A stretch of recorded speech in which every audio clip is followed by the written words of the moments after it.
just open the top door, they'd have a little stove in there, and that's where they would do all their cooking on the deck. The forward cabin down below is where the crew would sleep. We have bunks on the front of the cabin downstairs. That's also where we store our life preservers on this boat. Should the need arise, we'll get those out. The rear cabin is the engine room. And if you notice that large basket or cage-like thing that's hanging up over the engine room there from that center pole, those are our propeller guards. Well, what we do is before the divers go into the water, we'll put those around the propeller. It's kind of like a big clamshell. We'll put one on each side of the propeller and we'll lock it in place. The reason we have those is to prevent the airline and lifeline from getting tangled and cut. Because whenever we're sponging out there, we don't anchor the boat. We follow the diver wherever he goes.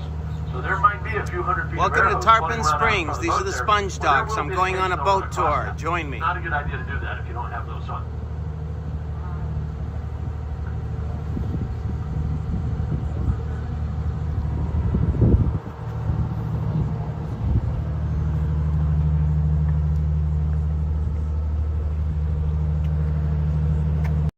Right here at the head of the boat here in Tarpon Springs, Florida. Enjoy. Back up behind us to the east. So we'll listen to the tour too. So back up that way. Starts to spread out, then out. Becomes more fresh Beautiful water. Tarpon Springs. A lot of Greek culture here. You already saw the sponges in my post, so hopefully all of you will enjoy. I'm going to listen in too. Ranges anywhere from about 10 to 20 feet, and we have about a 3 to 5 foot tide fluctuation on average. We do have alligators in the river here, guys, but they don't come down this far, with the exception of the one that's in my son's backyard right now. We got them. They're way upriver, though. They just don't come down this far.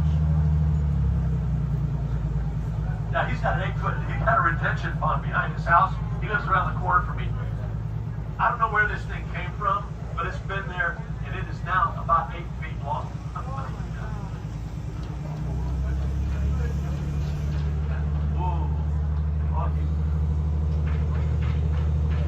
101 years they've been doing this boat tour. All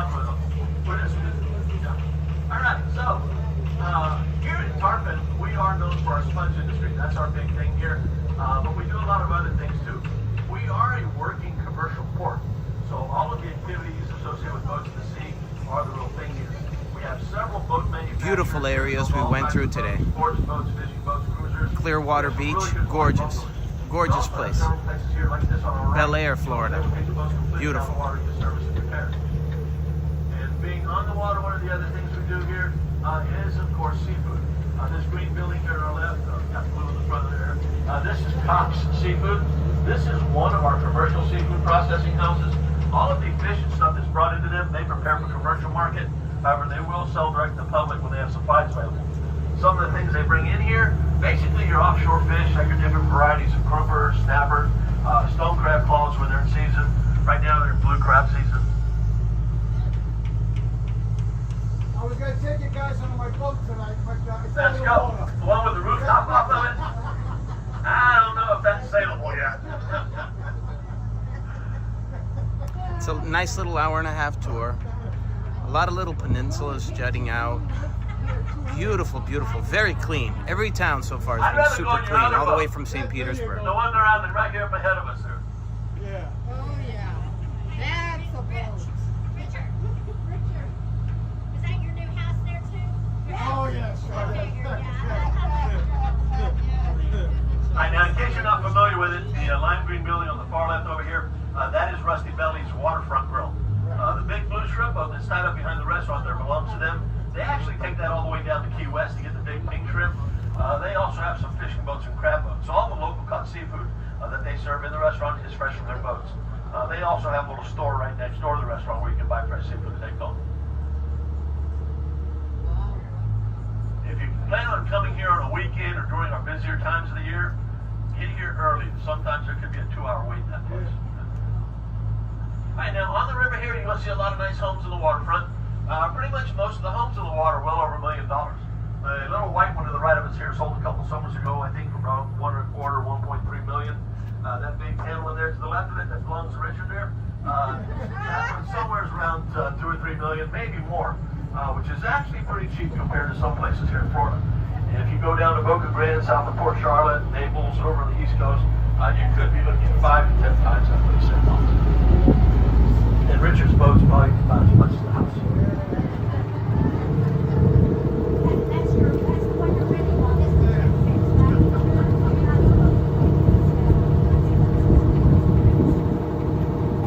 Let's test this internet signal, why don't we? Old rudder style. Look at this. Old rudder style. Real Greek stuff here. 101 years, you said? 101 years you've been doing this tour? Wow. Good for you. Skull and Bones over there. That guy's up to no good.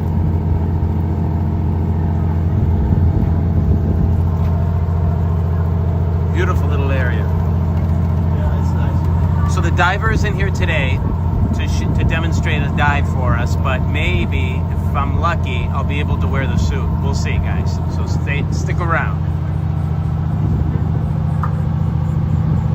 Put you in the suit. Put me in the suit? Yeah. Oh boy.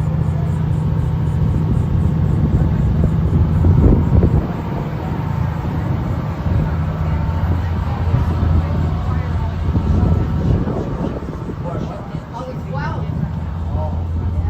This should be fun.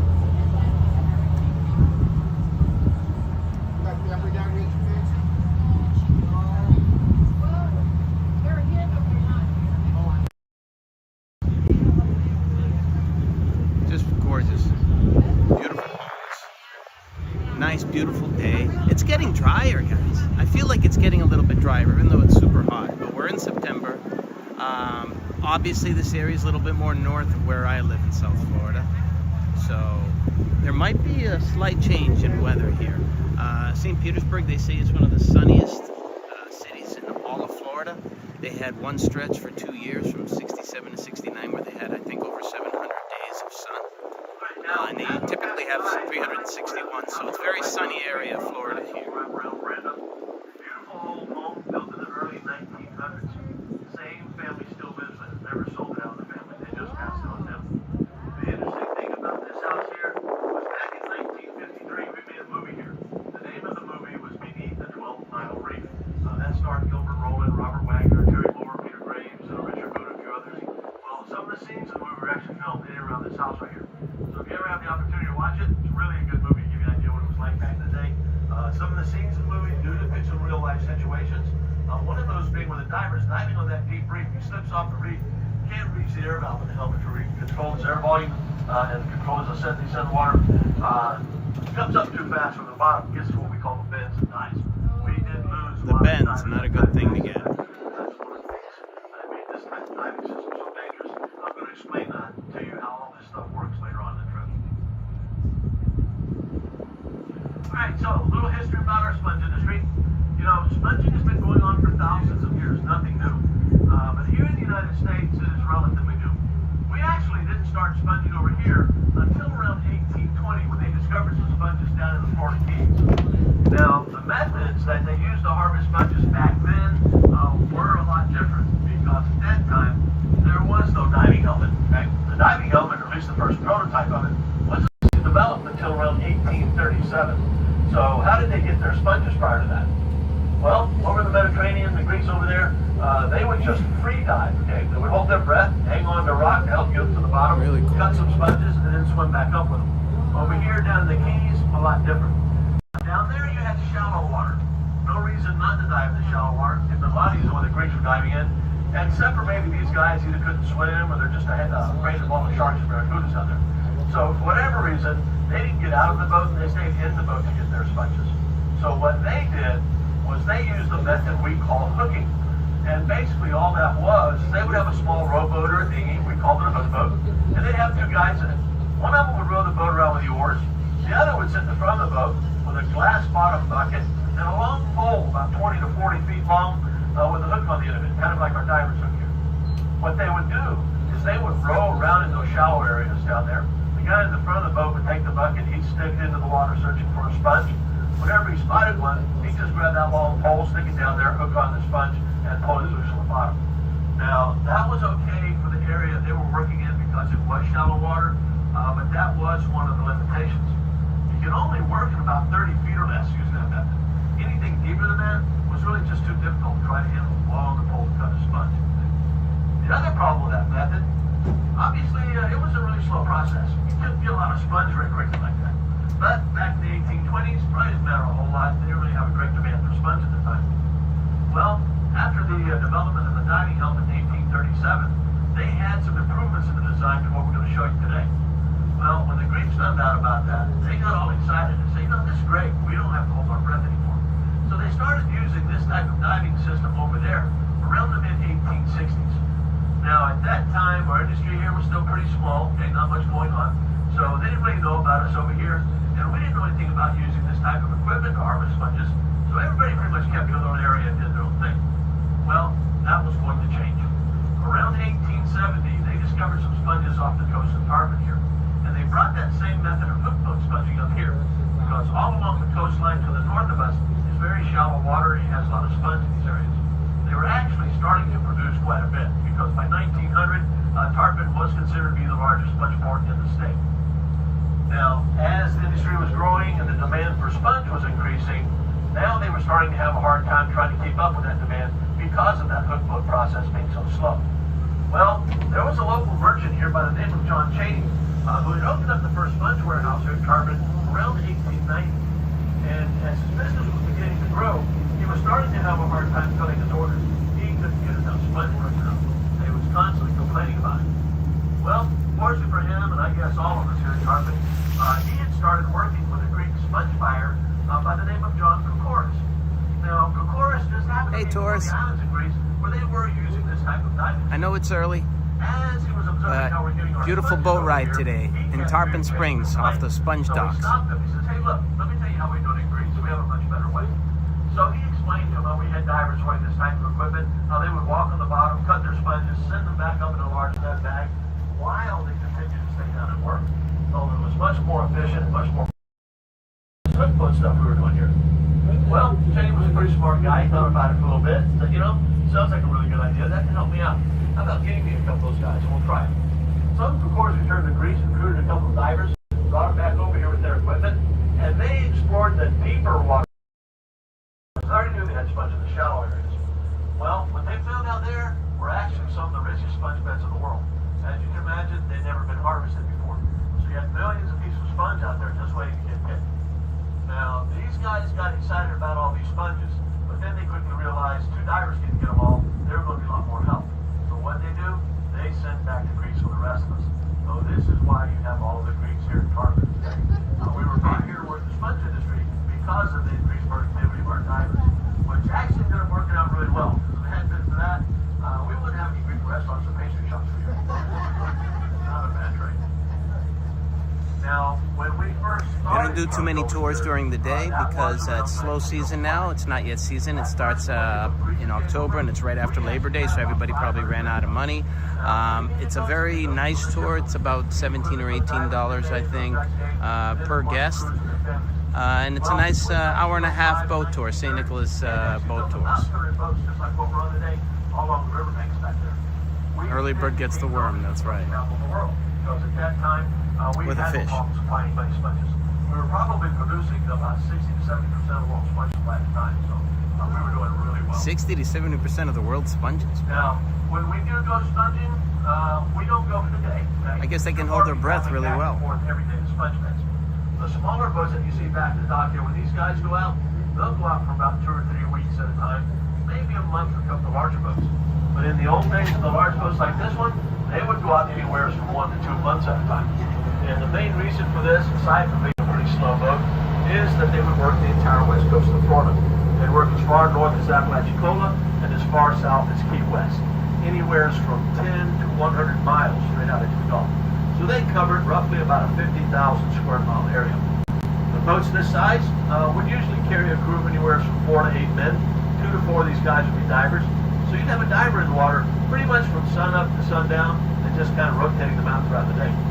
The divers, whenever they would dive at depths of anywhere from 30 to about 200 feet to get their sponges. They didn't go into the shallow areas where all the hook boats were working because you had a lot of competition there already. Plus, the better quality sponge came from deeper water, which is what they were used to diving in the Mediterranean anyway. So that's where they went.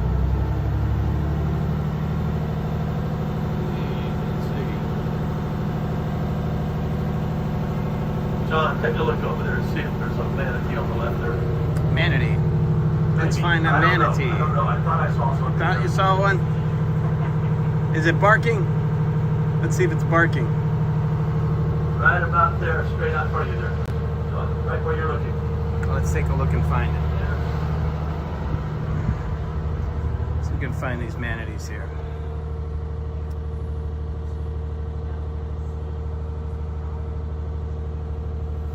I don't see one. Ah, that's okay. We have Manatee Lagoon where we live. Plenty of manatees there. They're attracted to the warm water. So it's coming, they left. So we have a power station in Palm Beach, and over there, the warm water that comes out of the power station, they're attracted to it. So there's hundreds of them, and they built a museum right there because of that. Oh, So that was pretty smart. yeah.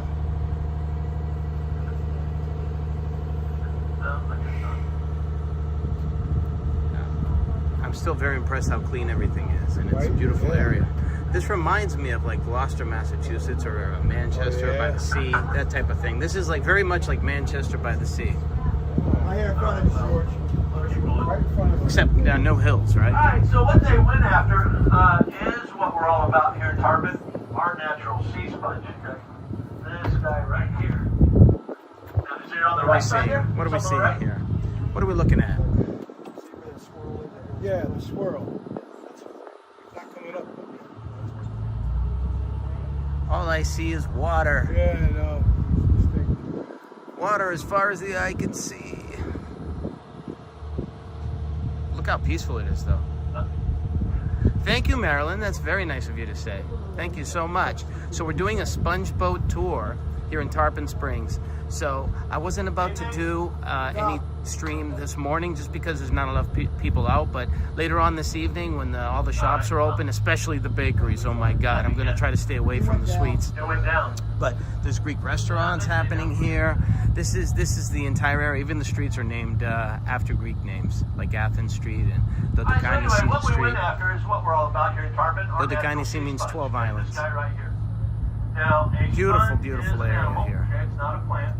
It's the second lowest form of animal life. I can see next why a to lot the of Greeks amoeba. settled here. The amoeba is a single-cell organism. These are just one step above that. Okay, sir, up in the front there. Hold on, we might bounce around a little bit here. Hold on. John, you watch your step there.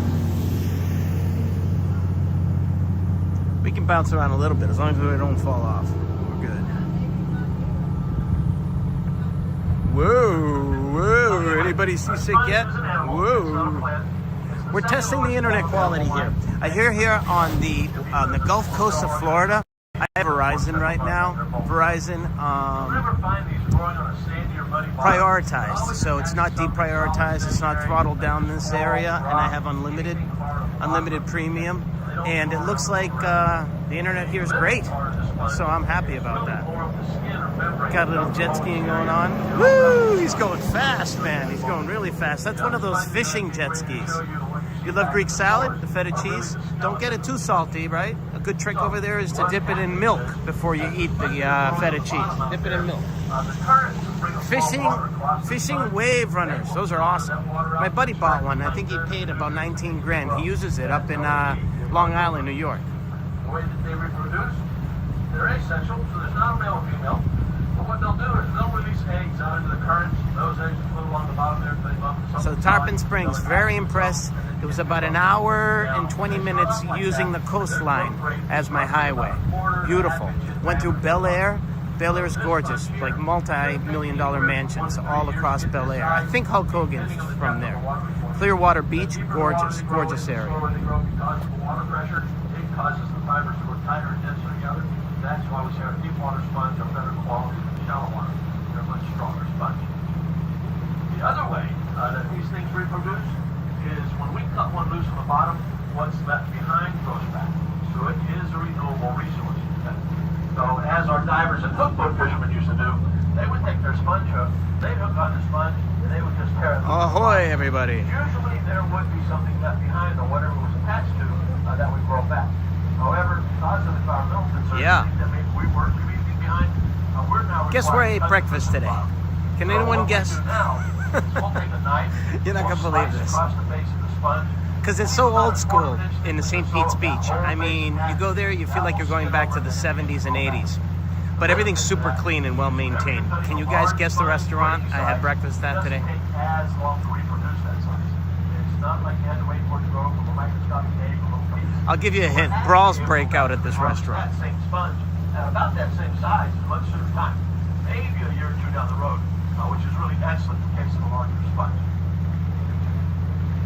their sponge hook, they'd hook on the sponge, and they would just tear it. checked out of our hotel, had breakfast. All right.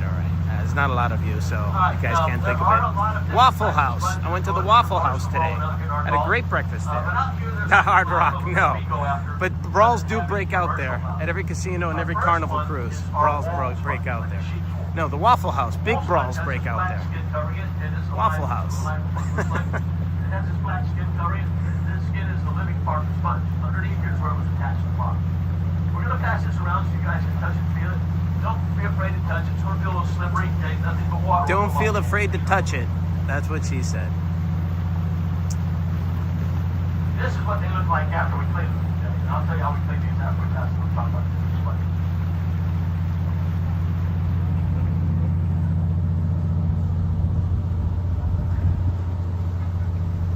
I'm buffering? Really? It's a lot better, yeah.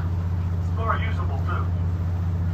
Alright, so the wool sponge here is our number one sponge. Okay? It's our most absorbent, softest texture, and most durable. This is the sponge. I'm not getting a signal notification that it's down, so we'll deal with it. It's all right. The replay will clean it all up anyway, so it'll be fine. This is what they get. This is also the best sponge you can get to take home to wash your car, take a bath. You have horses, they're great for horses. They're probably the best sponge you can use for just about everything. A good quality wool sponge like this one here in normal home use could last you several years if you take care of it. What you need to know to take care of a sponge is that a natural sponge will not harbor bacteria on its own, so you don't have to disinfect it. So if you get one, don't take it home and throw it into a tub of chlorine, bleach, or ammonia and leave it sit there. Oh, thank you, Marilyn. If you leave it sit too long, it's going to dissolve the sponge. It's just going to break it down and fall apart. All you have to do with a sponge when you're done using it is What are these called? Mangroves? clean water. Something like that, Fresh right? soap in there to clean it up Little some more. tiny islands that are jutting out full of vegetation. Rinse it out real well, and then squeeze your sponge dry. Okay, squeeze it dry. Do not wring it dry. If you wring your sponge Squeeze dry, that sponge dry. Don't wring it dry. it's going to start ripping on you. So just squeeze it dry as good as you can. You guys ever use the natural sponge? I have plenty of those. Once it's dried all the way through, you can store it forever. You don't have to keep it for that complete.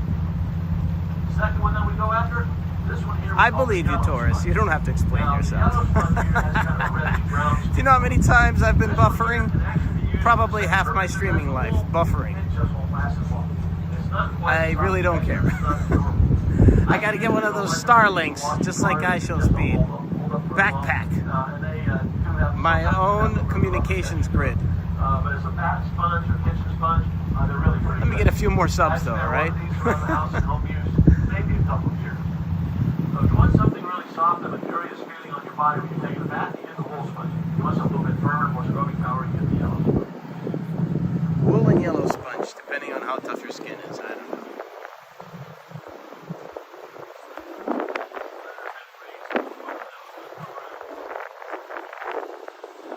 It's gonna happen when you're out on a boat. It's gonna happen, guys. I know, I'm testing the limits here of these communications, you know. Alright, the third one, this one here we call the wire sponge. Now, the wire sponge here looks a lot like the wool sponge. It also has a black He's showing them, so why don't we take a look like at the it? name implies, it has a rough wiry texture, nothing like the wire sponge. It's kind of like a Brillo pad. We don't really harvest the wire sponges anymore because they just don't have a lot of value. They kind of fall apart. But back in the days when they did get a lot of these, they would use them basically as a packing material. They used them to pack boxes, they packed pontoons and seaplanes with them. They'd use them as a light abrasive. And then at one point, they even tried to use it as a insulation in the homes, which was really a pretty good idea until they found out they burned real fast. You get a sponge, keep it away from your flames.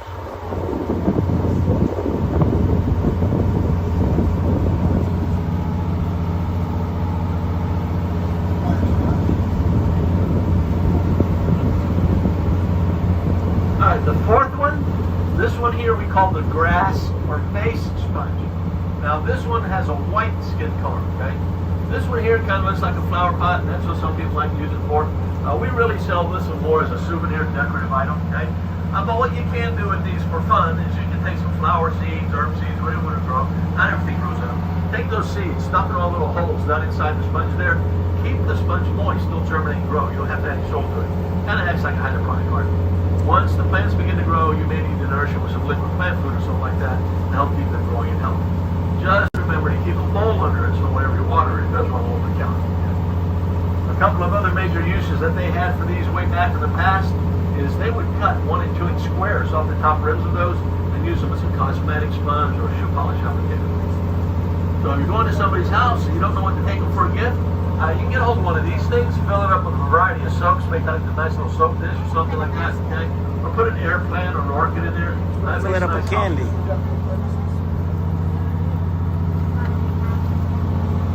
Dip it in whiskey and wring it into your mouth.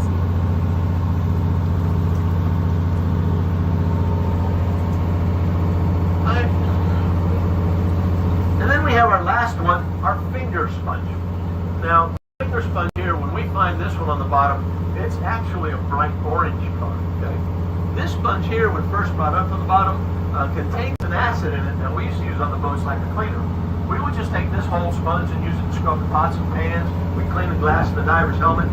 When I was a kid growing up and I could get a fresh one off the boat, I used to collect coins. I would use it to scrub the old wheat pennies. And you used to go and shine them up like brand new. It was amazing how it would clean the copper. But after a day or two, that solution in the sponge would get real weak. So there's really no value to it as far as trying to collect it for that type of purpose. So what do we do with them? Well, we just bleach them up with certain chemicals to make them a little cleaner and sell to you guys for souvenirs and decorations and things. The neat thing about the finger sponge is you can reshape these. You have to be careful with them because when they're dry like that, they're brittle. They will break into bend them. But if you soak them in water and let them get soft all the way through, you can gently spread them out to whatever shape you want to form them into, tie them down to hold that shape. Once they've dried thoroughly, they'll stay like that. So if you guys need some reindeer antlers for the kids next Christmas, that's one of the things we used to use them for. I actually have a daughter that took a nice big one. She reshaped it, she nailed it on the wall, put a wood frame around it, put some other sponges and some shells there. So look, Daddy, 3D sponge art. It actually looked really nice. She did a pretty good job with that.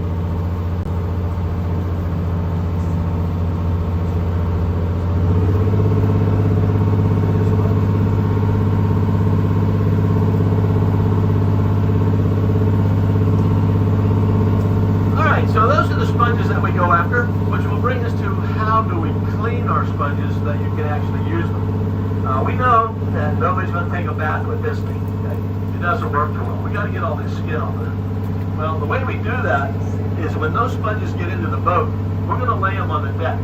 We're going to stack them 2 high, 3 high, 4 high, whatever we need, and we will cover them with a heavy burlap material or large blankets.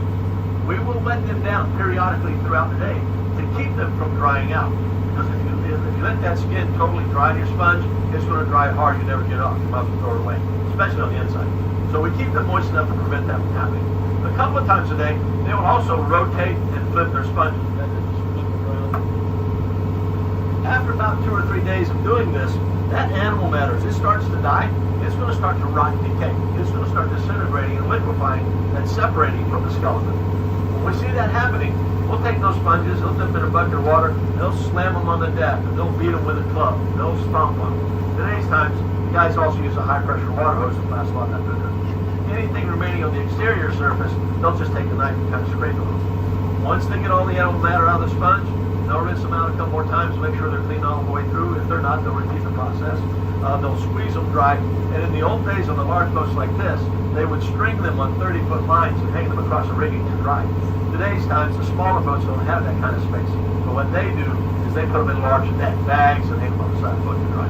Once the sponges are thoroughly dried, they'll put them in their storage areas below deck, up on the roof, or just leave them hanging wherever. And whenever they feel they've got enough sponge to make their trip worthwhile, they will come in and sell their sponges. Now, the way we sell our sponges from the boats, it's basically a silent bid process. What they'll do is when they get back to the dock, they'll sort their sponges on the dock out there. They'll separate the different types. They will also separate them by different size ranges and different qualities within those size ranges. So you'll have several piles of sponge out there. The buyers will come around, inspect the sponges for quality. They'll take a count on them. They'll write their bid on a piece of paper, what they're willing to pay for them, and then turn it into the owner. Once the owner's collected all the bids from the different buyers, then he'll select who sells them. Now, if he doesn't like the prices they're offering, he can refuse the bids. He doesn't have to sell them. The buyers cannot go through the piles and pick out all the best pieces. They have to buy the whole lot. This way, the boats are assured of selling all of their catch and not getting stuck with a bunch of stuff they have a harder time trying to get rid of. Once the buyers get them, they'll take them back to their warehouse. They will run them through some cleaning solutions. They may cut them and trim them to sizes that they need for their customers, and then they'll put them up for sale. Our sponges are sold all over the world. Some of the home improvement centers, bath and boutique shops, paint stores,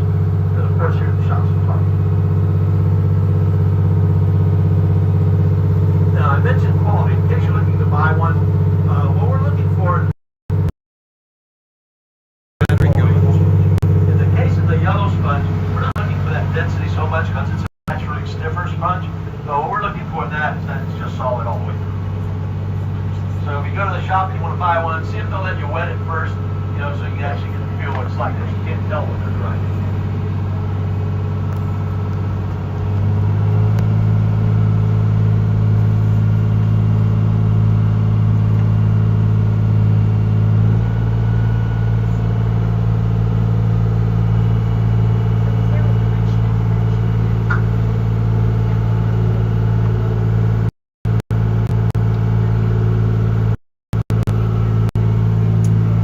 All set.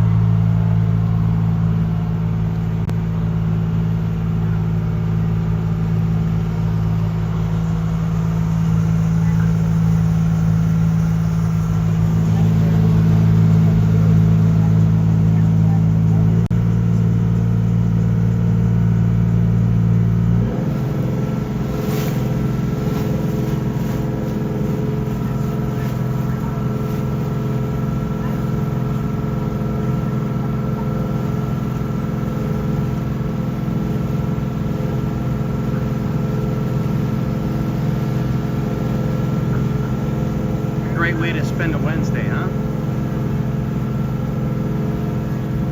No alligators, saltwater here.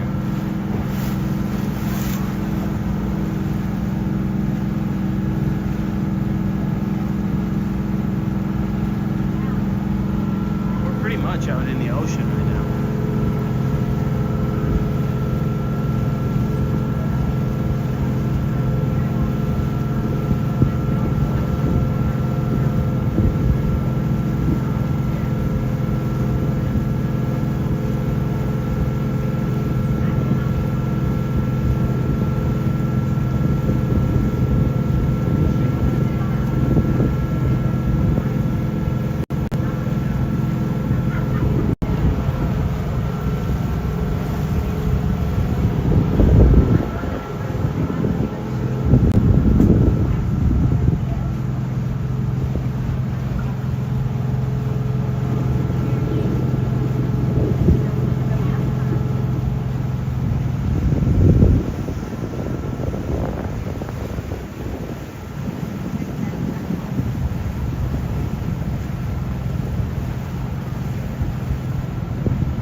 This flipper.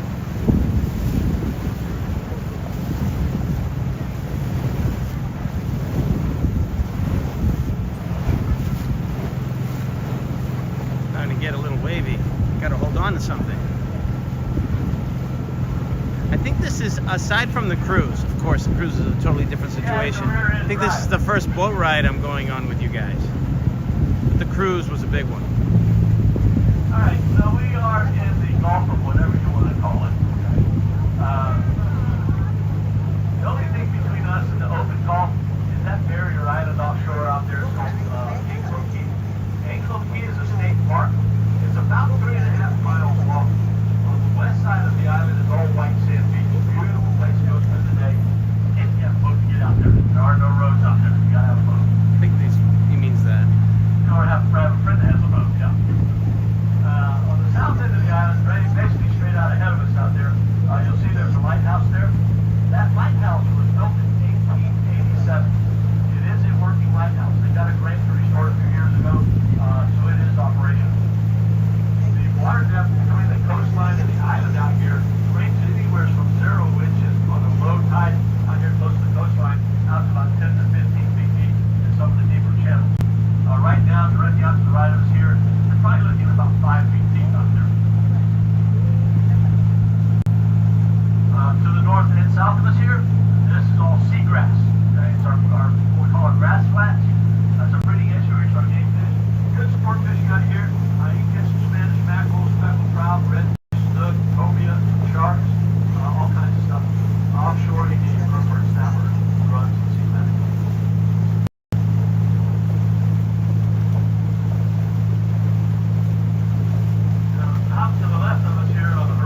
still stuck up. He's floating a little bit now. He can get out of there now.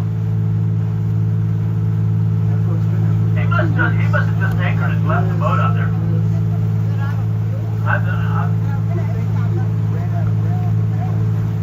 So the tide when the tide goes out a little more, that boat out there, that boat's going to be laying on its side.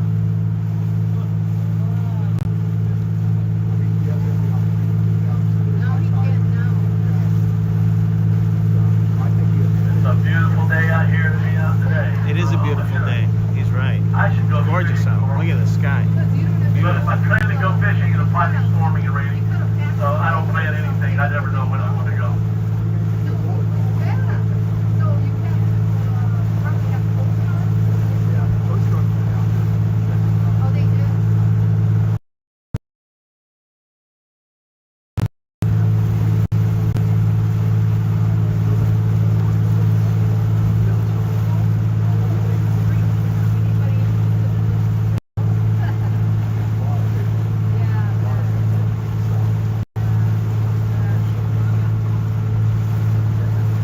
I know that the signal's going in and out because we're right in the ocean.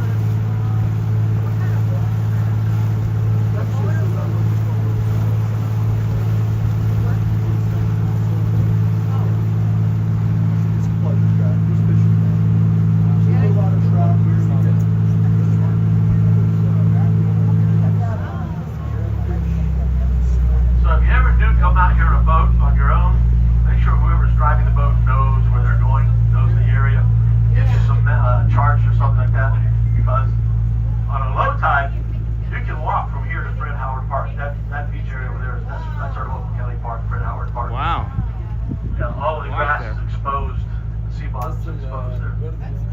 So if Wow, don't you know where can you're walk going there out, you during can low run tide? around real quick. Interesting. Yeah, I see boats coming. See where all these cormorants are? These black ducks over here.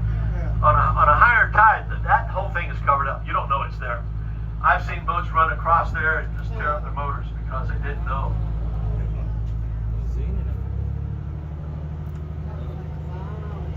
So a lot of these boat clubs and boat rentals that let these people use the boats that don't know what they're doing, you usually have them. They're usually getting towed in a lot.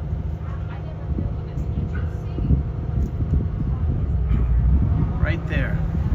So you can actually walk here because it's so shallow.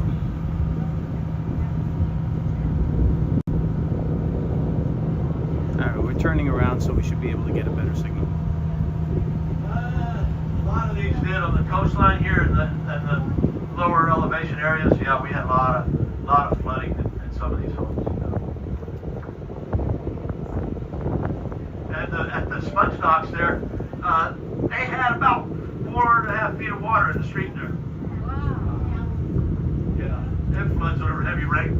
You know, if the tide is up. Yeah. That's probably where my sons came from when we had the hurricane. You know, all that flooding and stuff, it probably washed him down this way and he ended up over there. And he likes it there. He likes it there.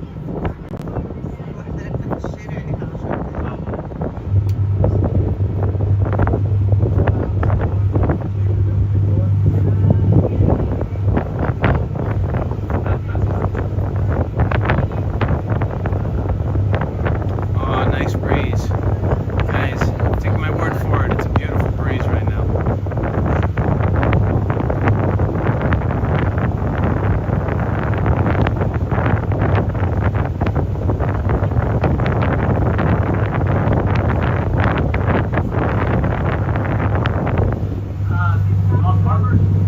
Farmers is up. Actually, say that, yeah, way up there. That's Point Alexis. When I was growing up, that wasn't there either. Well, that's where we used to go rabbit hunting and stuff. It was a big maze, like we called it the maze, and it was just a lot of little dirt trails and stuff around. We'd go hunting in there.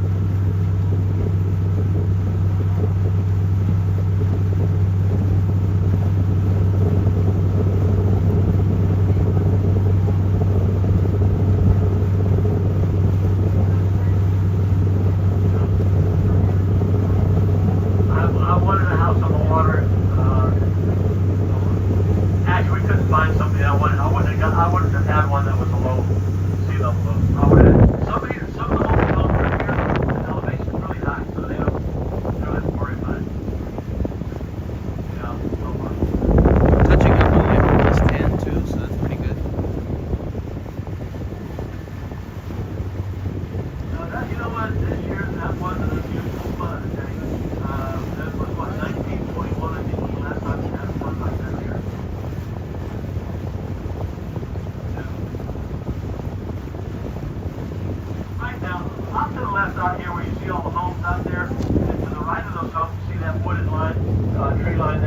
house in the middle of it. That area over there is called Baby's Bluff. Baby's That's where Bluff. the original hook fishermen used to work out of when they first started sponging here. Because back in the 1870s, we didn't have the sponge docks. The river here was very shallow. They couldn't get any big boats in here.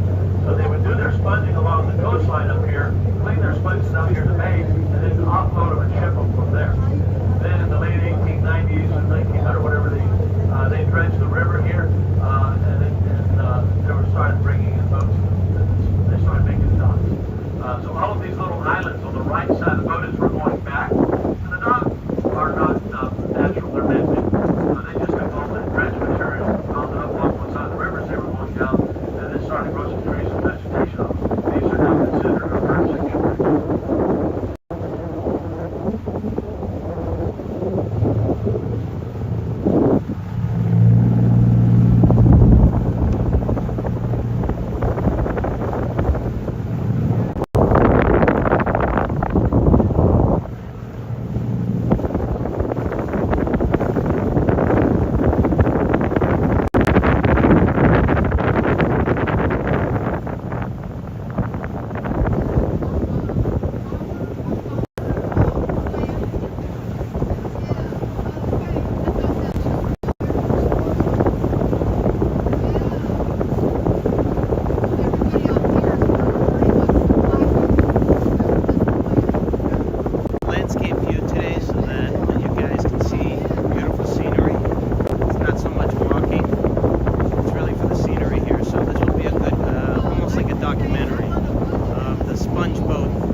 Nothing but great things to say. Last night after coming home from the St. Petersburg Pier, I went to Madeira Beach, but there was really nothing going on. Late at night, they tell me after 10 p.m. during off-season, pretty much becomes a ghost town. There was a Dick's Last Resort there, and there were a couple taverns open, but I didn't feel it was enough to make up a good street. So if it's worth it, definitely. Tonight we're going to see here in Tarpon Springs what's going on, how the foot traffic is. We'll check it out. And if it's something great, then definitely I'll stream that too. Nice little break though.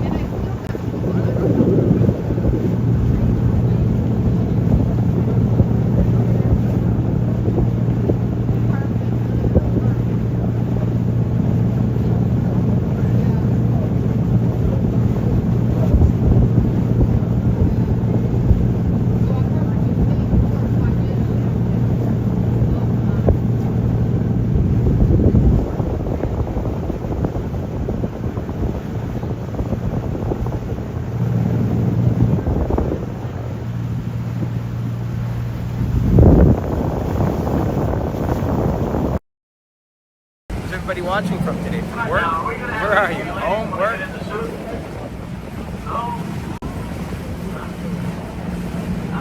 We might be buffering. I have no idea.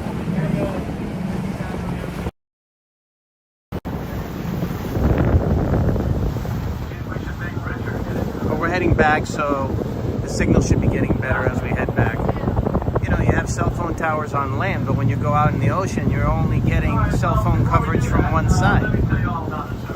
We told you all about the sponges and stuff. Now I'm going to tell you about the equipment. Now, we use this type of diving suit helmet for commercial sponging. That's cool from the now. 1860s up into the 1960s. We don't use this anymore today. They've had some innovations in diving equipment. They're a lot safer and easier to use. And the divers don't dive as deep as they used to. I'll tell you more about that in a moment. Now, they still do use this for some deep water diving and salvage work. We just don't use it for sponging. So the suit that he's holding up here is made out of 2 layers of canvas with a layer of rubber sandwiched in between. The cuffs on the suit are airtight as well as watertight. Divers have to use those soap and water on their hands and wrists to lubricate them so they don't get up through those cuffs. That suit weighs 18 pounds. 18 pounds.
down that breastplate, they seal the suit in, make it airtight and watertight.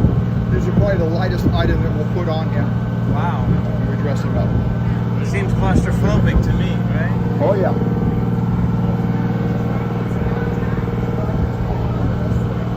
And that's just the collar. I wonder what the helmet feels like. So the suit weighs 18 pounds. That collar probably weighs 25 pounds to 30 pounds. Then you got the helmet. What else you have? I don't know. You have foot gear. Yeah, you've got some shoes here. They've got some shoes down here. Something.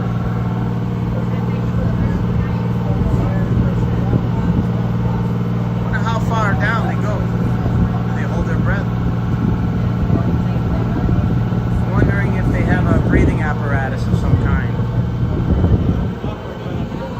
Look at the size of these shoes. They're huge. Yeah, they're like metal shoes.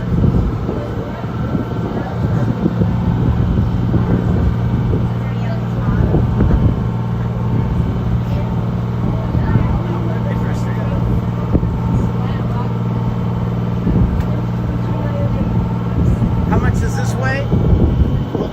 22 pounds, okay. Package. Yeah, yeah. Alright, next we have the shoes, which are made out of leather, wood, and iron. Those weigh 24 pounds. That's about 12 pounds for each shoe. 12 pounds.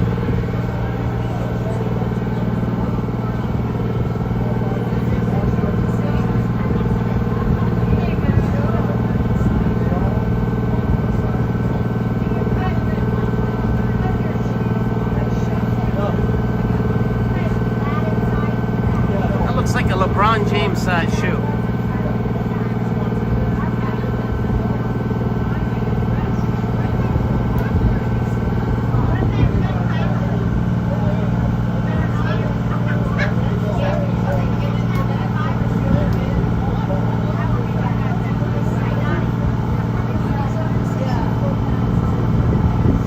Wow. Let me put it here next to my shoe. See the difference? Go. That's a big shoe right there. Wow, is it heavy? Very heavy, yeah. Very heavy. Look at the iron, right?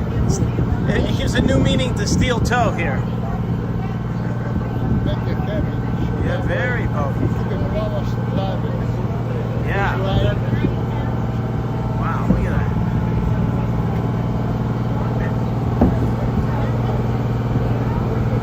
Alright, so, again, the suit weighs 18 pounds, the breastplate with the brackets 22, the shoes 24.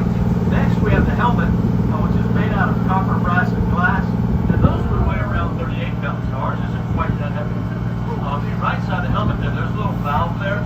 That's how the diver controls the air volume in the suit. He'll control as he sends the water. I'll explain more about that. Now, the divers, when they're working out there, they walk on the bottom. They don't swim. Okay? They walk along the bottom. Keep them down where they can work. We have to put some more weight on it. Well, what we do is before we put that helmet on, we're going to slip those two lead weights over his shoulders. That would weigh about another 70 pounds. That's a total of 172 pounds, not including the diver's own weight. So if anybody that can get some exercise, there's a real good way to do it right there. Alright, now, the way this system works on the boat here is we have a compressor on the boat that runs off of the engine to pump air to the diver. Back in the old days, they had a man on the deck who used to crank the handle on. A lot of faith in that guy, not to get worn out. Well, our This guy looks so much like Tony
don't have the buoyancy in this type of diving suit to float them back up to the surface, what they'll do is they'll have their weights attached to a rope with a buoy.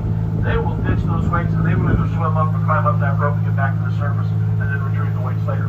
A lot safer because in this system here, if the compressor goes out or the motor dies or a belt breaks on either one of those. If Tony Bennett says so, I believe it. We're going to have a real hard time trying to get him back to the surface, especially from those deeper depths. Now, the diving depths that they work in today are nowhere near what they did with this type of suit. Today's time, the diving is done in about the 8 to 60 foot range, mostly at 20 to 30 feet. So safe enough to be able to get back up to the surface. All they have to do is free themselves and wait to swim back up. In this system here, if something goes wrong down there, we better hope we can pull him back up to the boat before he runs out of air, if we can pull him back up to the boat. And their working times on the bottom out there can range anywhere from about half hour to 4 hours, depending on the depth of water they're working. Sharks, they kind of hope they don't see them. But if they see a shark down there working down there, they'll just kind of sit on the bottom. All they gotta do is kick them. Kick them with those steel toe boots. Alright, now as we're passing by, I'd like to go ahead and point out this park to your left here. This is the Pasco County Park. It's called Echo River Park. Echo River Park is a nice boat launch facility over here on the left there. You got several boat ramps where you can drop a boat off of a trailer. You got the beach area here, and then they have some picnic shelters around the park where you can go sit and have a picnic for the day while you're swimming. The interesting thing about this park here is that directly, well, right up there, about 40 yards in from the shoreline, you'll see underneath those big pine trees, you'll see the ground kind of raises up. Well, when they were building the park here, they cut into that little hillside there. They found some artifacts in there that dated back over 1,000 years. They discovered that to be an ancient Indian burial mound. So they had to stop construction of the park and redesign what they were doing and left that alone. So that little hillside up there underneath those pines is an ancient. There's a poltergeist dancing around. I can see it. You can walk around it. I don't know if they have it chained off or posted. You know, I've not been over there. I thought they used to have some chains around to keep people off of there, but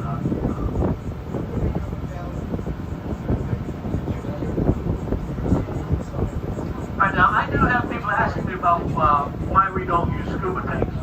The reason we don't is when we're working out there, we're working in strong currents a lot of times. You're having to cut sponge, you're having to drag a big bag of sponge around, and you're down for longer periods of time. You can't do that swimming against those currents with tanks on your back.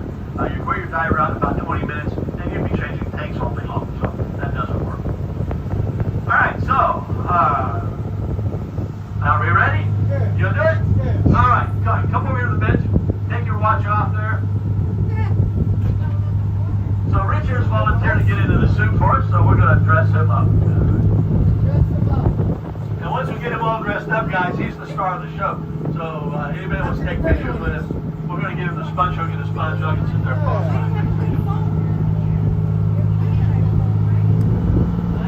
Let's make it famous. Just have a seat there, and just take your shoes off.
Harder than it seems.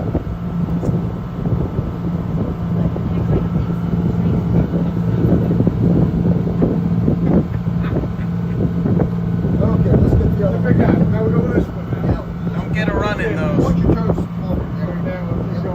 There you go. That does it. Okay. Now stand up. Put your arms up over your head. And don't put your arms in the sleeves yet, okay? We're just going to pull it up over your head, and then we're going to have you sit back down. Yeah, keep your arms up. Keep your hands up. Okay, now back up a little. Sit down. Okay, sit. All right. And put your arms down. Hands. Okay. So then you can slip through the sleeves. It's very, very tight. Okay. Hands wet. Circle on there for you. Okay. He's got to lube up. Get the soap all over your hands. All right, we got the lubrication now. He might be a physician of some kind, maybe a surgeon. All right. Looks like the gloves are separate in this outfit. You gotta buy them separately. Everything's sold separately with this. Okay. Okay. All right. Now. All right. Now he's tired. Now he has to go to the bathroom.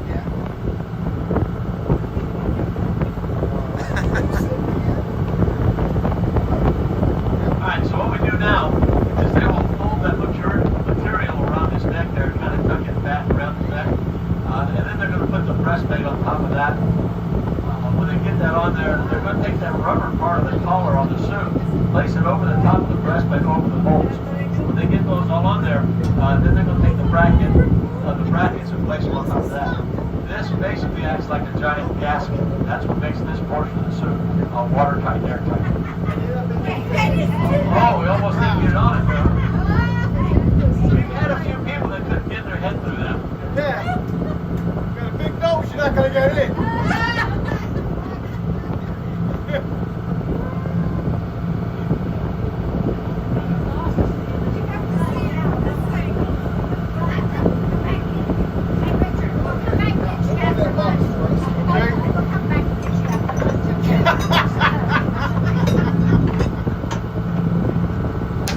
Whoa, shackles. They brought the shackles now.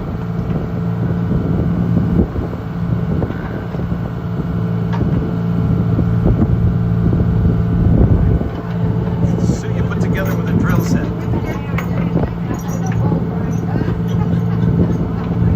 Wow.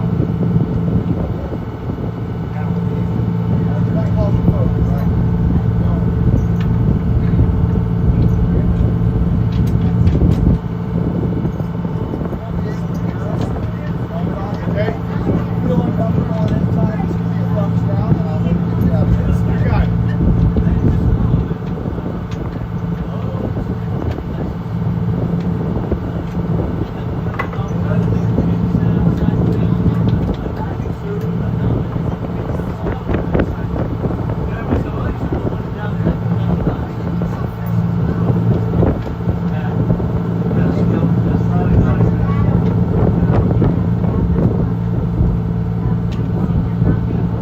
They're twisting, they're turning things, tightening him up. Are they going to throw him overboard too? All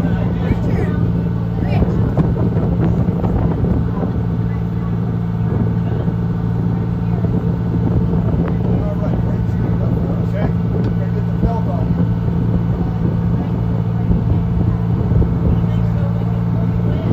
Alright, so what we would do now is we would pull the suit up above the waistline as high as we could get it, tuck it around the back, and then tie that rope lower around the waist.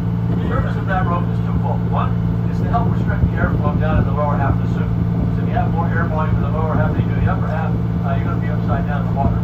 The other is that rope that hangs down from the breastplate there, that will go underneath the rope around the waist. The diver will pull that down real tight and tie that off. The purpose of that rope is to hold that breastplate helmet down onto the diver's shoulders. Because as the suit starts to fill up with air, it will lift that helmet up above the head. Here we go with the helmet now. The diver's not going to be able to reach that air valve until it's ascended to the water. Ready? Showtime. Helmet needs to be polished a little bit. Algae color now. All right, take your last breath.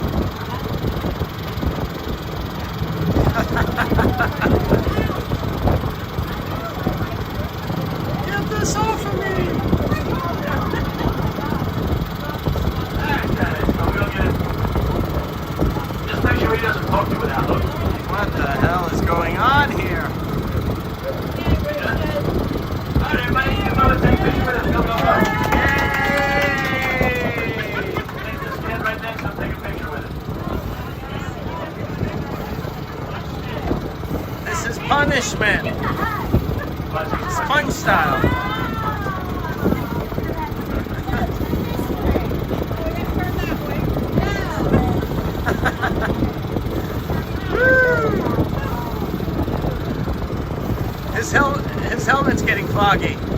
Anybody else want to get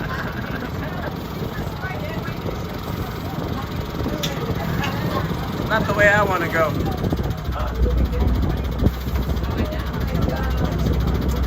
Oh! Be careful not to twist the neck with that. Don't walk back. Don't walk back. Alright, he's alive. Anybody want to take a picture with him holding the helmet? He made it, he made Oh, we it. know who he is? Yeah. And if that happens, yeah, we turn it back. Yo! I thought he was going to get some sponges for us. Anybody want to sit next to him and take a picture with him? He's got the helmet up. You can now see who he is. Oh, man. Oh, boy.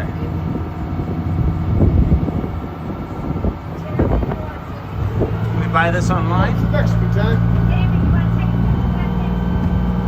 You got it?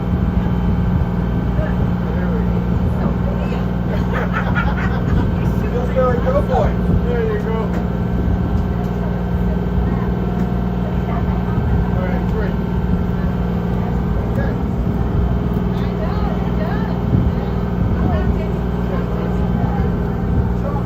Yeah, that was good.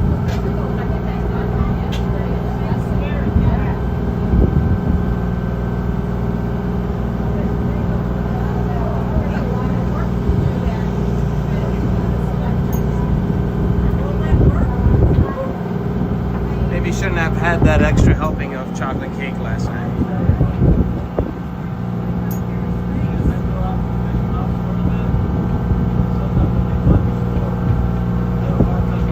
Wow. Wild. Really wild, guys.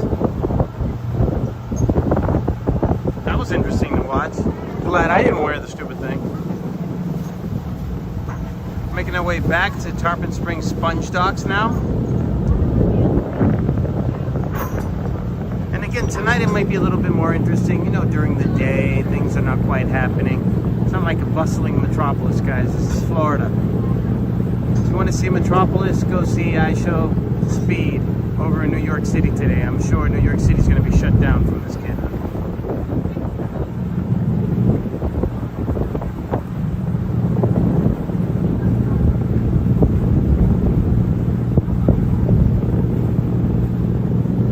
Very nice.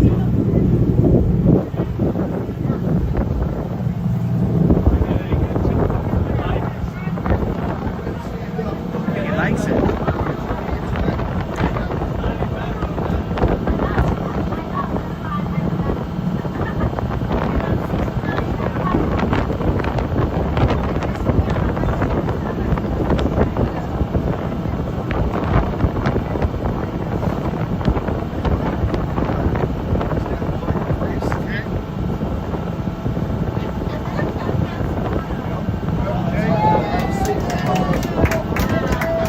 Nice job there, Richard. Good job.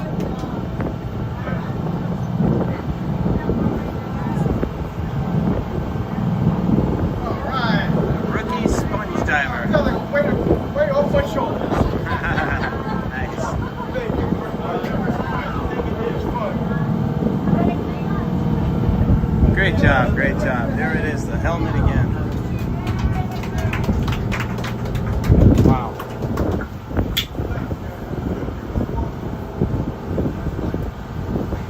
And then the compressor's right on the boat, huh? Right there.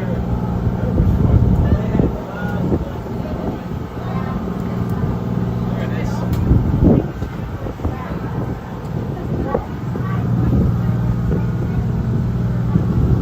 Gotta tip the divers too.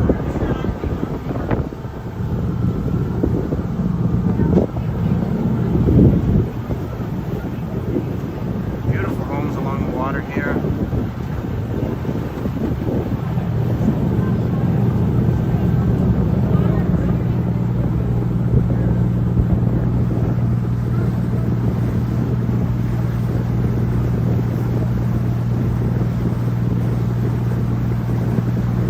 Tonight I'm going to check out how much buffering we actually got when we were out in the ocean. Hopefully not too much. And what the program does is it actually cuts out a lot of the dead spots and it makes it a lot more reasonable stream to watch on the replay. that's a good thing, especially for these travel streams.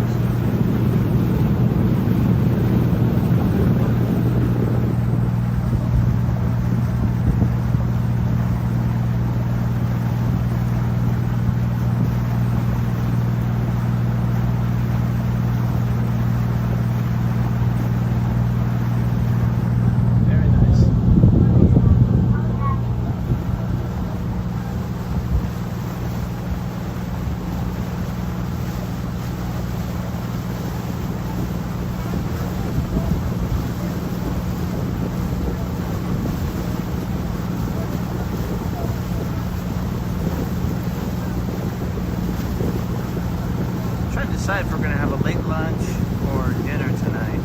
To figure that part out.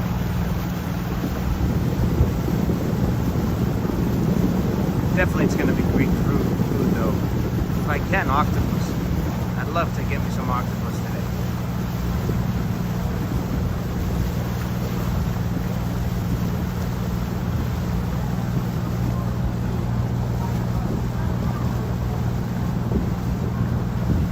Definitely out on the ocean here with a beautiful breeze. It's definitely not as hot as it was the last few weeks, the last several weeks. I mean, you couldn't do anything outside.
So as soon as we get off the boat, maybe if I have a chance, I have to help someone off the boat, but if I have a chance, I'll do a quick walking tour. There's not going to be many people out, but at least you'll get to see the stores, and then maybe we'll do a redo tonight of what the night scene is.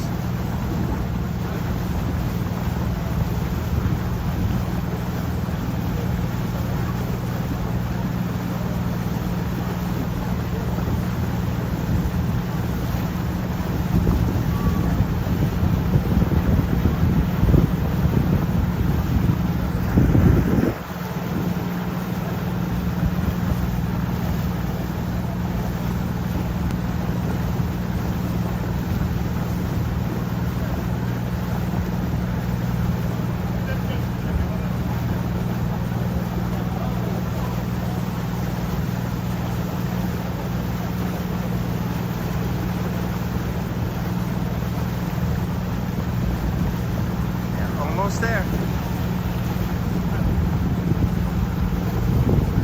Yeah, almost a solid hour and a half, right on the money.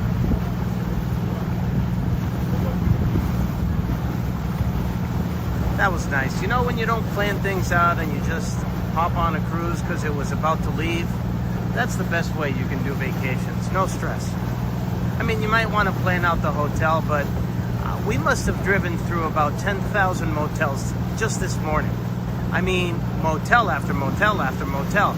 They kept them here. I mean, they haven't knocked down many motels here in South Florida. I know they have in the rest of the country, but these motels still exist here and they're well maintained. There are a lot of other high-end hotels, big skyscraper condos, beautiful new homes on pylons. Yes, they do have that, but the motels are still around. They're still around. Catch you later too.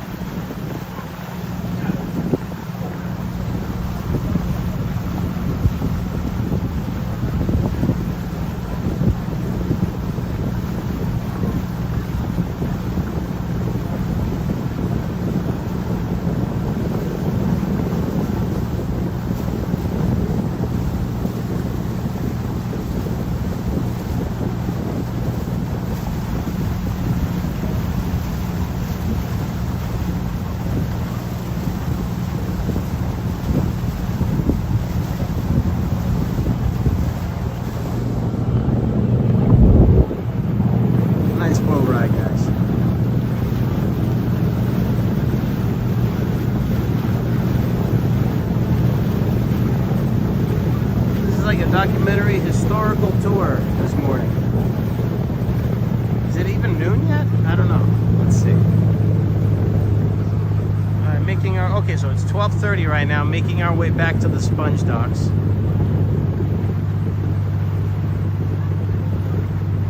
And it's like Greek everything.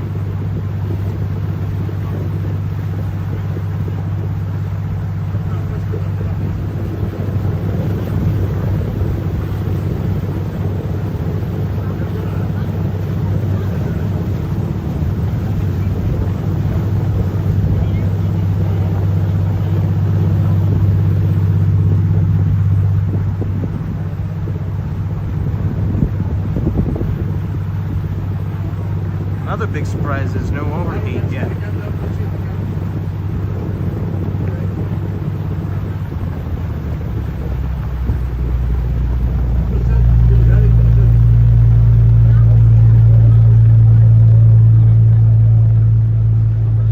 Good old Tarpon Springs.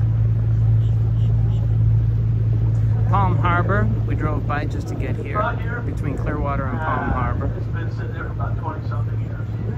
Yeah, the guy that was building that, it was supposed to be an ocean-going motor sailor, from what I understand. It's all fiberglass. The guy that was building that started to have some health issues. Started running out of money, couldn't complete the boat. He abandoned the boat for a while. The state started finding all kinds of money for abandoning the boat. He ended up passing away with a heart attack. Somebody else bought the boat. They died from a heart attack. So the boat since. 2 heart attacks. If you want it, you can probably get it for free. All you gotta do is all around it. All you gotta do is have a history of heart attacks. Yeah, that's pretty good.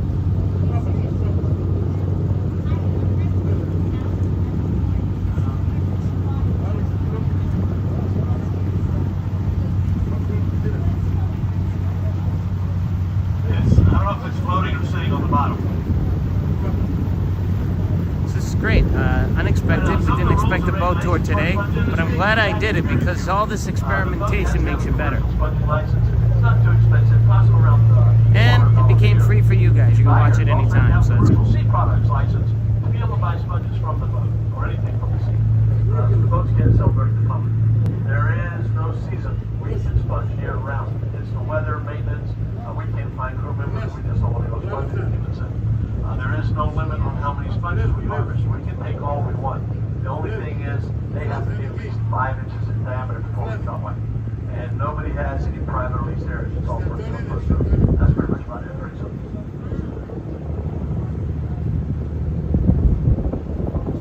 Alright, so I'd like to take this opportunity to introduce my crew to you. The gentleman over there on the left with the blue shirt, the older guy, his name is Lambros. The other young man up front there, that's John. Lambros is actually from the island of Kaliknos, Greece, which is where John's family and my family come from. Kaliknos is very well known for its divers and sponge fishermen up there. John's father used to be a diver back in the day. I know a couple times, but I never always went there. I went to school. Yeah. I'm Captain George. Again, on behalf of my family and crew, we thank you all very much for coming. We do hope you enjoyed your trip, learn a little bit about what we do here. If you had a good time, we do have a tip box on the forward display for the crew. They greatly appreciate it. Thank you. But most of all, guys, we just want you to have a wonderful rest of your day here in Tarpon. If you haven't eaten yet, you guys want to trust us? Good. All the restaurants are really pretty good. Just watch out for the pastries. Okay, pastry shop. The sugar in those. Thanks again, everybody. We appreciate you coming.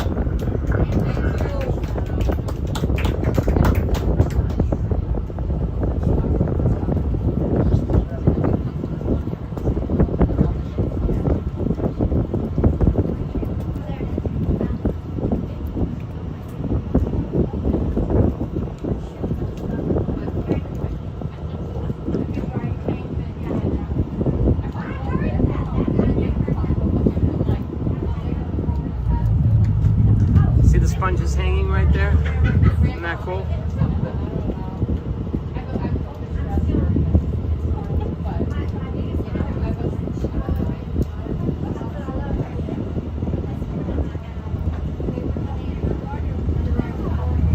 Like I said, it's early in the day. Usually in the evening, probably there's going to be a lot more foot traffic, but maybe we can just do a quick tour. So I'm going to turn off the camera real quick. That way I can help this other person off the ship.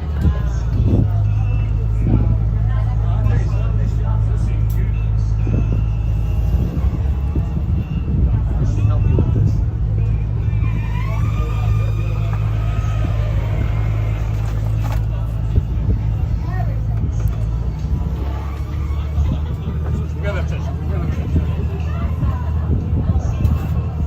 Just give me a second, guys.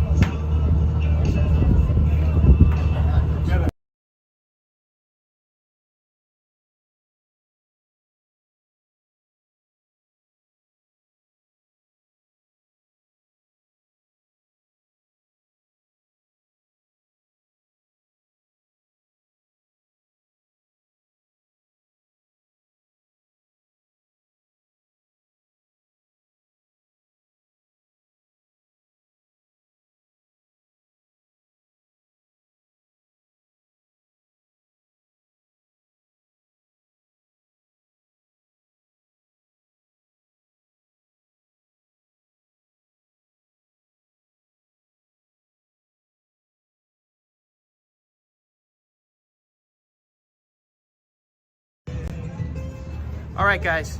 So what I'm going to do is I'm going to do a quick walking tour for you. Let me just get myself situated here. Look at this bike with all the sponges on it. Really quick. That way, tonight, you'll already be acclimated to this area. Very cool.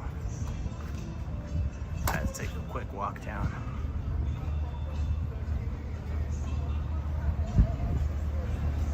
Every restaurant's Greek here. What do we got? Dimitri's on the water.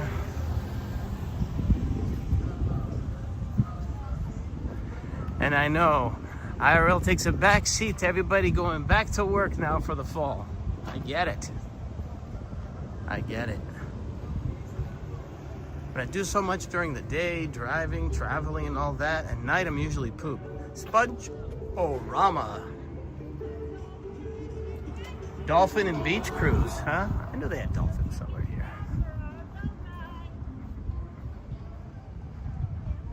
Let's see what else they got here. Thank you for joining me already over the last day or so. So either tomorrow or the next day, we'll probably be making our way over to Tampa too. But I wanted to stop and check out Tarpon Springs. It's been such a long time. Great restaurants here, and the guy said it, the pastries are just amazing here. So if you have a chance to film some of the pastries or me eating a pastry, that would be a great highlight. Dolphin cruise. I've been on a dolphin cruise before. Whale watching too. Got a nice classic car coming. El Camino. Sure, I'll try a sample. Why not? What restaurant is this? Acropolis. We're right here. Are you Greek? Yes. Why'd you say tzatziki and not tzatziki? That's how you say it. Tzatziki? No, it's tzatziki. Yeah, the T's that tzatziki. Tzatziki. Yes. Yeah, okay, good, Yeah, good. have You a did good better. look. Okay, so this is gyro? This is a Yes, little gyro, gyro? tzatziki, All right. and pita. I got a little menu right here Oh, too. you got a little We're gonna menu have a peek too? inside. We newly renovated Acropolis, the place. you really? Oh, Yes. wow. Okay, can I take Please, a quick of look? course. Let's take a quick look. This is the Acropolis Hey guys, please come in. Greek Taverna. Look at this place. Wow, they just renovated it too. Very nice. What's your name? Andrew. Andrew. Nice to business. meet you. I'm TK. Yes, Andreas. Andreas, yes. Look at this. Welcome. I brought in more customers for you. Really cool. All right, let's try this. Let's try this. Okay. So this is the Acropolis Greek Taverna in Tarpon Springs. See it right here. And let's try the gyro sample. All right, let's try the gyro. Dipped in the yogurt cucumber sauce. Here you go. Here we go, and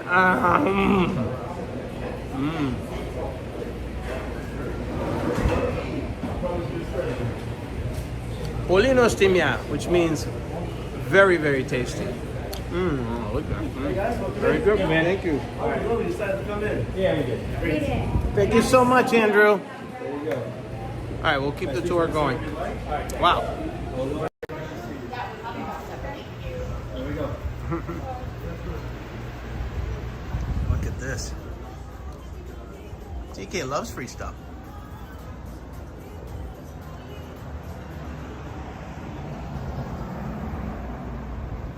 Sponge-O-Rama Cruises.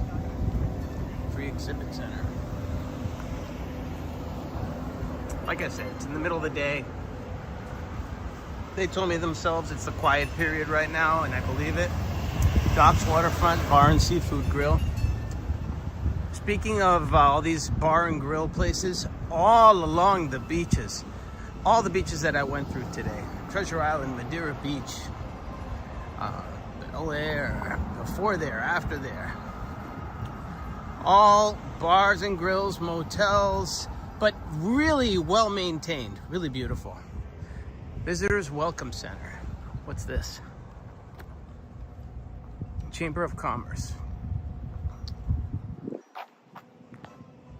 That's pretty cool.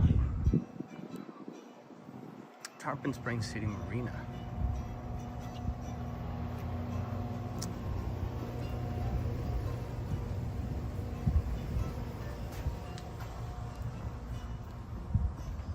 That used to be a very famous restaurant there called Pappas. I think it's called the Gian now.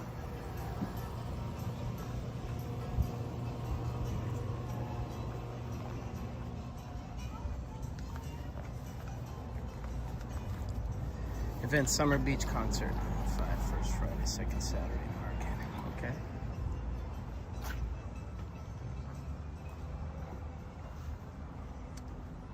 Yeah, pretty quiet. You guys can tell. Pretty quiet, so that's why we're gonna do the quick tour. Good thing I walk pretty fast.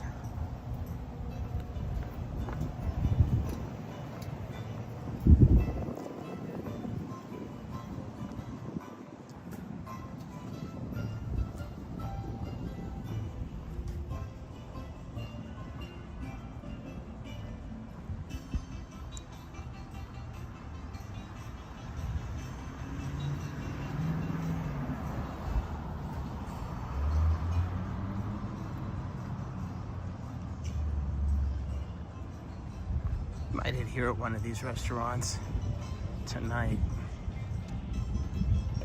Tropics. What's this? The Hispanic area? Handmade cigars. Best goddamn streamer in the world. Yeah, and if I'm not, then definitely some people have stolen a few things from me and became the best. Nice little coffee shop here. Wonder if they have frappe. If they have frappe, I'll get a frappe here. Let's ask him.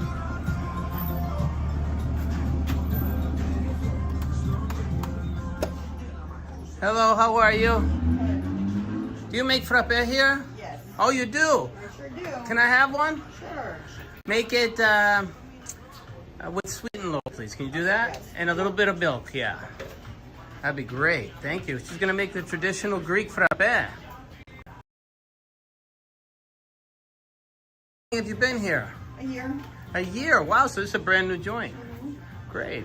I haven't been here for 35 years. Yeah, a long time. This building across the street, was that called Papa's at one time? Yes. Yes, so now it's a Gian, is that right? Well, it hasn't been open in 20 years. It hasn't been open in 20 years, so right now it's not open. Wow. People keep on disappearing. Yep. You got your baklava here, straight up. How many straight loaves are about this big? Yeah, I'll have two. That'd be good, yeah. Try not to get too much sugar in me. Of course, I know I'm gonna have. Which place has cheesecake and baklava pastry? I heard one place has that. It's a cheesecake and baklava. Oh, cheesecake, baklava. Can you believe that? Yummy. So I wish you the best of luck here since it's so new. How was Labor Day for you? We weren't open on Labor Day. Oh, you weren't open.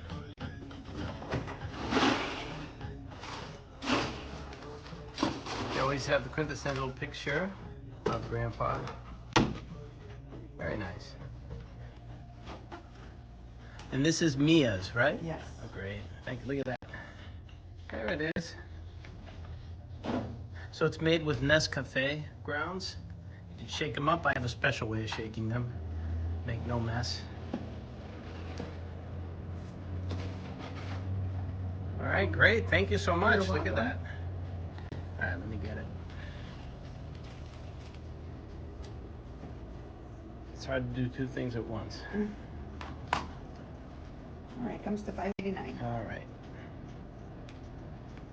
There you go.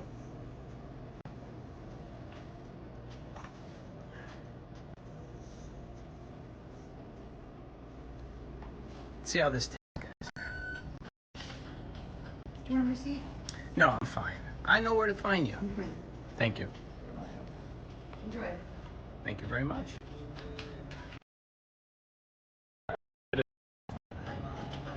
Frappe, Greek frappe. And you're Mia? Barbara. Oh, you're Barbara. Yes. Who's Mia? My daughter. Your daughter. Oh, your daughter. Where is she? Why? Right now she's in school. Oh, she's in school, so you just named it after your daughter. I thought your daughter was supposed to be running this joint. Oh, okay. And I'm like, well, she's too young to have a daughter to run this place. Well, all right, here we go. Let's try it. Mmm. Oh, yeah, perfect sweetness. I like it sweet, but not the sugar. Thank you very much. I appreciate it, Barbara. Enjoy it. All right. Have yourself a great week. You too. I got myself a frappe, too. It's hard to find these things anywhere else. Either to New York or Greece or here in Tarpon Springs. That was a pretty good treat.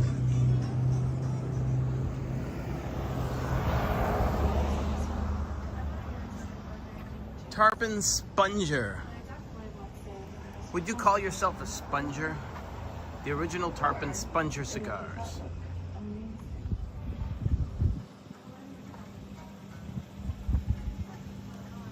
Ah, so refreshing. And it keeps me caffeinated, keeps me going. So that was a nice little boat ride. So John, did you see the boat ride or not?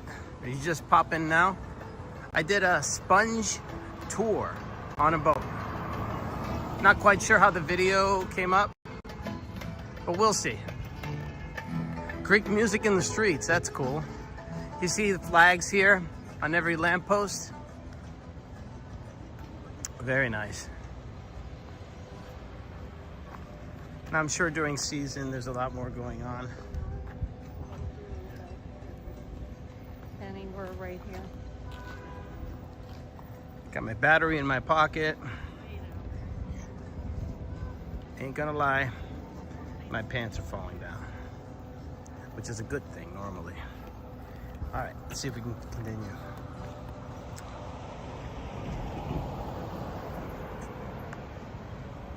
Antonia's gift shop.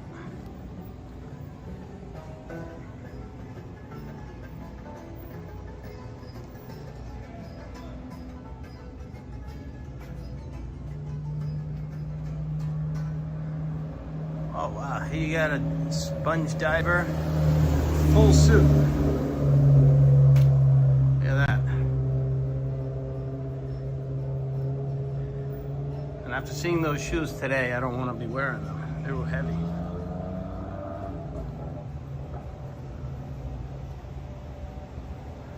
Okay, gift shops. Not much going on at this hour. Free saganaki. Wow, saganaki is like cheese. Flaming cheese. Oppa to you too. How's everything going? Slow, I know. I knew it was coming. But here we are. So can you tell us a little bit about the cruise and tell us where it goes? Yeah, we go out to Anclote Key Island. Uh-huh. It's for an hour and 45 minutes. We go looking for dolphins. We get off on the island for 30 minutes. You can keep anything you find. Keep anything you find? Yeah, like all the seashells. Not any buried treasure? Have you already looked yourself for it? Oh yeah, like a pirate. How about a dolphin? Can you take a dolphin home if you find a dolphin? But no, you can jump in and go swimming with them. Jump in and go. Do you see any dolphins or do you just pretend? No, 9 out of 10 times you do. How do you attract them? There's like 5 pods of dolphins that live near the Gulf, the mouth of the Gulf right here at the end of the river. 5 what of dolphins? Pods. Pods? Yeah. What's that mean? What's like it? Families. Families? They're called pods? Mm-hmm. So we just learned something. It's a family unit for dolphins is called a pod. And how many per family? How many per pod? Maybe 5 or more. Oh, really? So they just hang around here? Yeah, they live here. This is their home. Are they carnivorous or they just They live eat right. plants? You know where like the Anclote lighthouse is? Yes, I saw the lighthouse. Yeah, they live a lot over there. Like, Oh, cool. Very nice. Very nice. And how long is the tour? about an hour and 45 minutes. Wow, Sponge-O-Ramas. And they have cruise 2 line. bathrooms on deck, Uh-huh. full bar on deck, Full bar. margaritas. Now you're everything. talking my language. Is it open bar or cash bar? You have to pay. Oh, you have to pay. TK Yeah. doesn't like that. Okay. Will you subscribe to my channel? I need Sure. subscribers. Yeah. I'll TK's Adventure. TKS Adventure. Adventure, singular. Yeah, on Okay, YouTube. I'll look you up right now. I would love it. Thank you. Appreciate it. I My need boss will be subscribers. happy. Yeah, I don't They're know. working slow lately, just like the season right now. Yeah, so That's okay. You can do it later on. It's all right. TK's Adventure. TK Adventure. Yeah, spread the word. Need more subscribers. Gotta blow up. Right, yeah. Where Yeah. else have you been? Well, I've been to, on this stream, I've been all over Florida, of Oh, course. wow. Yeah, all the different towns on the east coast of Florida. This Oh. week I'm doing the west coast. I just did St. Petersburg Pier yesterday. Oh, St. I always Petersburg. want to go there. You were gonna go there? It's beautiful there. I've never been there. They have the tiki bar there. That's really cool. Oh. It's called Pier Tiki, and it's right at the end of the pier. I want to go. Oh, that's my phone. I want to go looking around at like the oyster bars and stuff they have. Yeah, yeah. So what's a good restaurant here since you know the area? Take me off. Where is it? I don't want to be. Oh, you don't want to be okay. This is my person. Do you have any idea of where? Okay. That's how you take this off. Oh, you'll tell me if I take it off? Okay, I'll turn it off for a second. 1 second, I'll turn on the audio. How about that?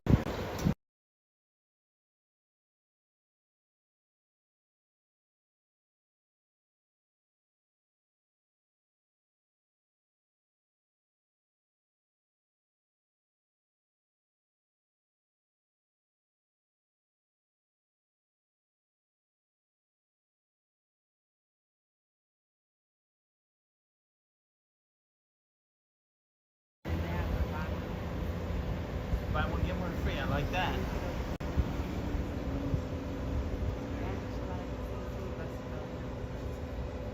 Okay, great. And they have a fish market. Thank you so much. I'm going to continue. And Costa's restaurant. Costa's Restaurant. I heard good I things. work at Okay, great. Well, thank you you so much for your help. What's your name? Jessica. Okay, thank Yeah, you. come eat on Thursday. They have all you can eat crab legs. Okay, great. Appreciate it. Thank you so much.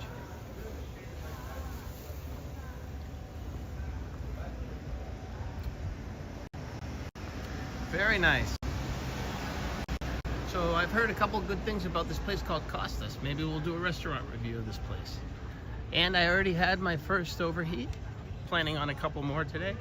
This iPhone 15 Pro. Oh my God, Apple's gonna hear it from me. I was always wondering, is it just me? What the hell am I doing wrong? No, it's the freaking phone. It's the freaking phone. Everybody else, I mean, I picked one. I tried to combine like sleek design so that it's not too heavy and have all the features that I wanted.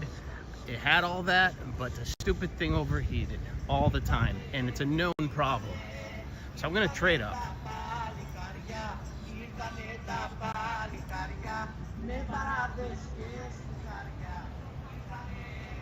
All right.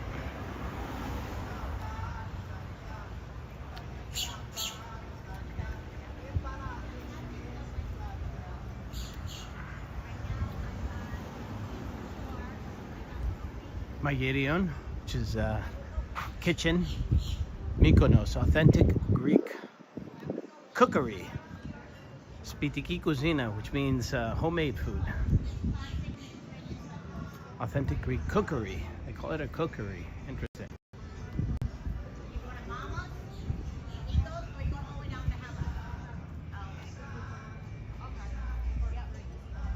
Tarpon Tap House.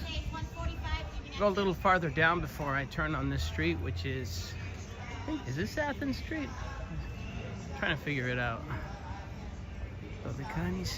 And yeah, Athens Street is this. This is Athens Street. Go a little farther down. Looking for lunch? Baklava, special Oh, chicken no, we're with gonna meet Oh, them. thanks. $15.99 for a sponge. At least they're natural sponges, because there are synthetic ones too.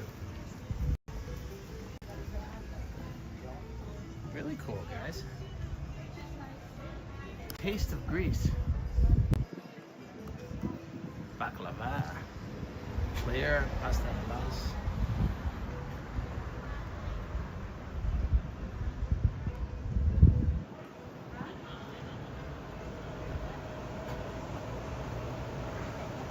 More souvenir shops.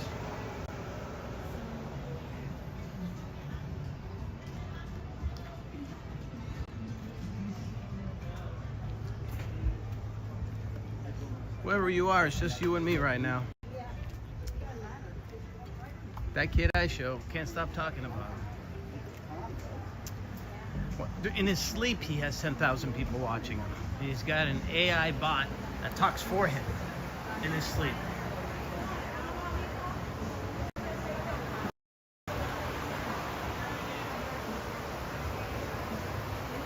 Sponge Central here. Wow, look at this. Look at this place. Sponges galore, everywhere. Wow.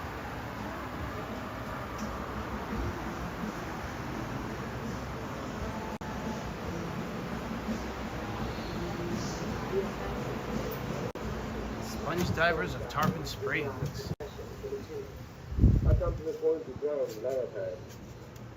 Got everything on display here. Look at this. And when I come up to the campus, I stayed out here when I said I know. And I said, what? The sea is constant change. It can bring out the best or worst in men. It will always. They're like trophies. Out here, Jason.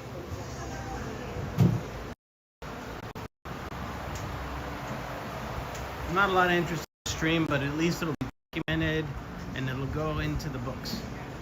It's a nice little sponge documentary. So if you guys are ever thinking about coming here, come during the season first of all, but if you're ever thinking about coming here, it's a really cool area. I'm sure it gets packed at night here. And Clut.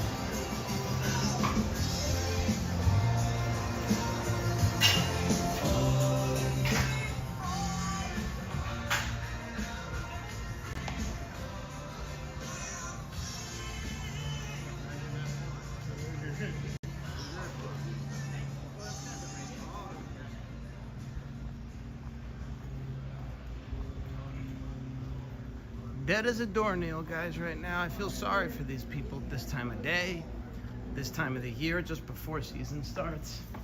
You're probably gonna get a lot of deals here.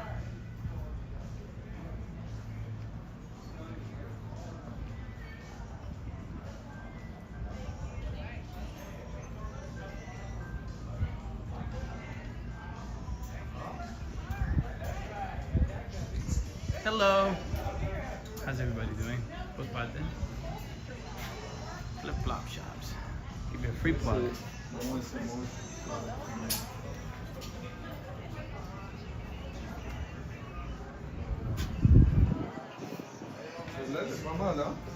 All right.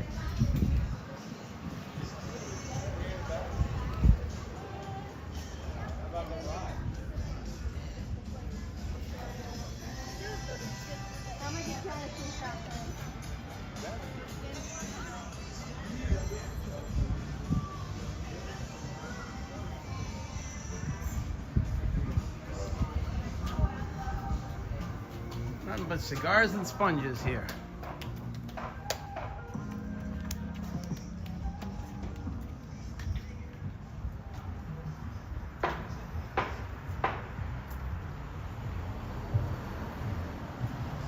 Sponge exchange.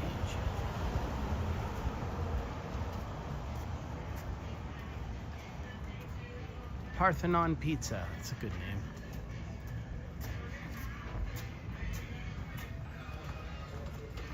Greek salad, there you go.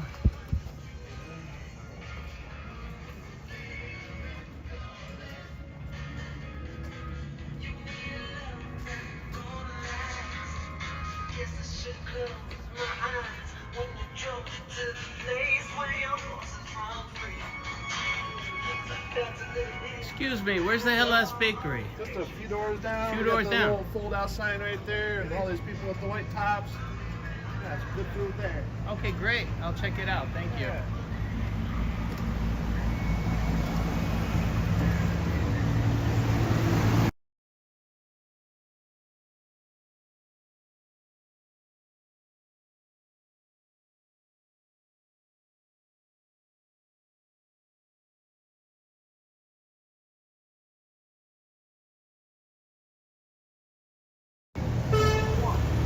All right. I'm gonna check out our last bakery right now. Look at this place. Wow.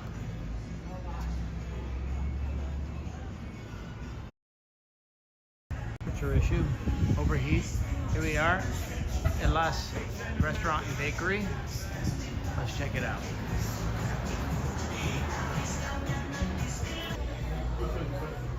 All right, let's go check it out. And then you got the one in the back there is the regular, right? Ooh, I can't believe these pastries. So good. I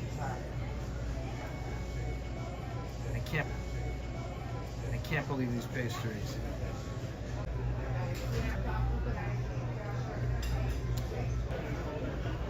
Say goodbye to everybody.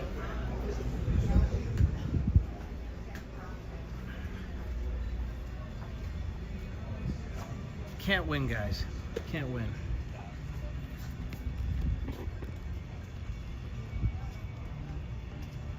All right, so signal might be back. Inside the Hellas Bakery, but obviously we have signal problems inside.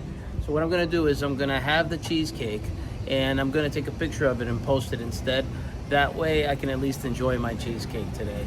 And then later on tonight, I'll come back and maybe we'll check out a Greek restaurant here. I don't know what we're gonna do, but I was glad to have done the boat tour today, the sponge boat tour. We learned a lot. So if you haven't had a chance to see that, watch the replay whenever at your convenience. Thank you so much. We'll see you on the flip side. Thank you.